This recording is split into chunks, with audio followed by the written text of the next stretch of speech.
Good morning to all of you. आज हम उत्तर का मैदान पढ़ेंगे। उत्तर का मैदान, ठीक है। तो यह मैदान सिंधु और ब्रह्मपुत्र तक फैला है।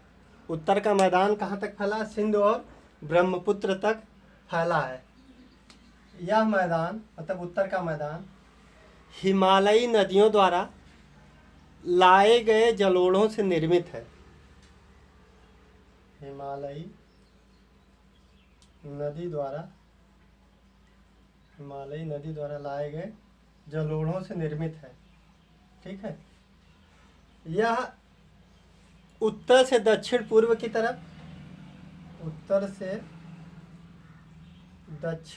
की तरफ महीन होता गया है। कैसा? महीन होता गया है और उपजाऊ होता गया है। इसका मतलब ये है कि जैसे जैसे हम उत्तर से दक्षिण पूर्व की तरफ जाएंगे तो जलोढ़ क्या हुई? महीन होती गई है और इसकी उर्वरक क्षमता बढ़ती गई है, ठीक है।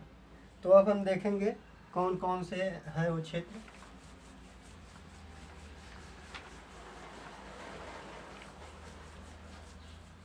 जब हिमालय की नदियां हैं वो जब पर्वतों से उतरती हैं तो जहाँ पे उतरती हैं उसके पर्वतों के गिरपाद में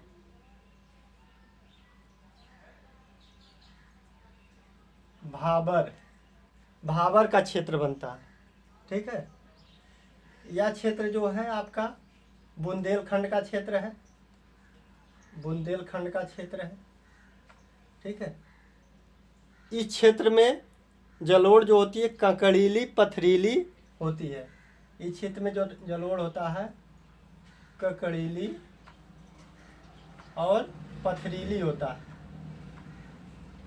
ठीक है। ककड़ीली और पथरीली होता है।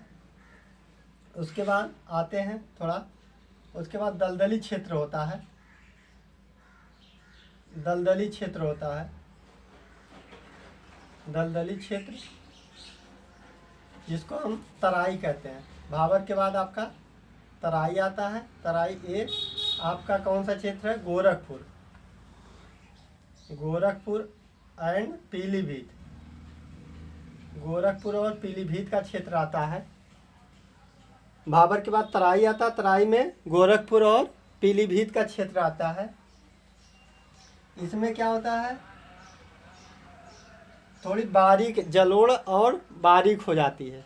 इसको तुलना में थोड़ा और छोटी हो जाती है, ठीक है। तराई के बाद आपका आता है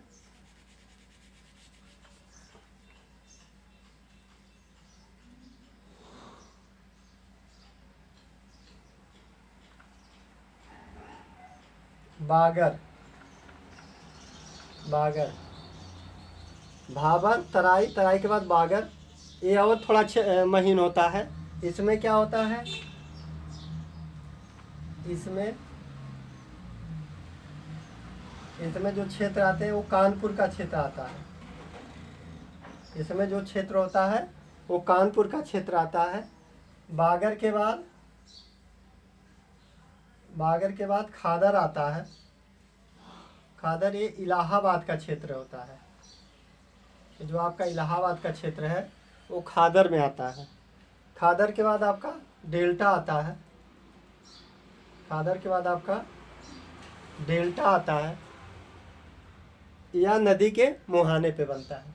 तो 5 क्षेत्र पढ़े हमने: भाबर, तराई, बागर, खादर और डेल्टा, ठीक है। ये सबसे कम उपजाऊ और ये सबसे अधिक उपजाऊ।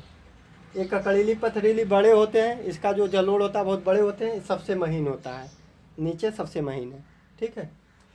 तो अब हम भाबर के बारे में अध्ययन करेंगे। जब नदी हिमालयी पर्वतों से उतरती है तब वह पर्वतों के गिरपादों में ककड़ीली पथरीली जलोढ़ का निर्माण करती है। भाबर में नदी दिखाई नहीं देती है, वो नीचे से ही बहती है। ठीक है। भाबर जो होता है एक कम उपजाऊ क्षेत्र होता है, सबसे कम उपजाऊ क्षेत्र होता है। भाबर सबसे कम उपजाऊ क्षेत्र होता है। उसके बाद जब नदी थोड़ा और मैदान में आती है तो तराई में पहुंचती है। यहाँ पर नदी, तराई क्षेत्र में नदी दिखाई देती है। यह भाबर की तुलना में थोड़ा अधिक उपजाऊ होता है। यह क्षेत्र आपका गोरखपुर और पीलीभीत का क्षेत्र आता है तराई के अंतर्गत। ठीक है। तराई के बाद जब नदी थोड़ा और आगे बढ़ती है तो बागर के क्षेत्र में पहुंचती है। बागर ये आपका कानपुर के आसपास का क्षेत्र होता है। इसे हम पुरानी जलोढ़ कहते हैं। बागर को हम लोग पुरानी जलोढ़ कहते हैं, पुरानी जलोढ़ कहते हैं। बागर के क्षेत्र में नदी का पानी हर वर्ष नहीं पहुंच पाता है। जो नदी का पानी होता है हर वर्ष नहीं पहुंच पाता है, इसलिए यह बहुत ज़्यादा उपजाऊ नहीं होता है। ठीक है। बागर के बाद जब नदी और मैदान में पहुंचती है तब वह खादर के क्षेत्र में पहुंचती है, इलाहाबाद। इसमें यह क्षेत्र नई जलोढ़ इसे कहते हैं, नई जलोढ़ कहते हैं इसे। कौन सी जलोढ़ कहते हैं? नई जलोढ़। ये जो मैदान होता है खादर का क्षेत्र आता है। यह बहुत ही उपजाऊ क्षेत्र होता है। यहाँ नदी का पानी हर वर्ष पहुँचता है, नदी का पानी हर वर्ष पहुँचता है, इसलिए नई जलोढ़ इसे कहा जाता है। उसके बाद जब नदी और आगे पहुँचती है तो सबसे उपजाऊ क्षेत्र में पहुँच जाती है। यह डेल्टा का क्षेत्र होता है। यह नदियों के मुहाने पर बनता है। ठीक है। यह नदियों के मुहाने पर बनता है। तो हमने 5 क्षेत्रों को पढ़ा है, भाबर, तराई, बागर, खादर, डेल्टा। तो सबसे उपजाऊ क्षेत्र डेल्टा का होता है, सबसे कम उपजाऊ क्षेत्र बाबर का होता है। ठीक है। कोई पूछे पुरानी जलोढ़ कहाँ का क्षेत्र आता है? पुरानी जलोढ़ कानपुर का क्षेत्र आता है, जिसे बागर कहते हैं। ठीक है। और कोई पूछे नई जलोढ़ कहाँ का क्षेत्र होता है? इलाहाबाद का क्षेत्र होता है। इलाहाबाद में देखिए खूब मिट्टियाँ बहुत ज़्यादा उपजाऊ होती हैं। ठीक है। इसके बाद सबसे लास्ट में डेल्टा का क्षेत्र आता है। Okay, thank you.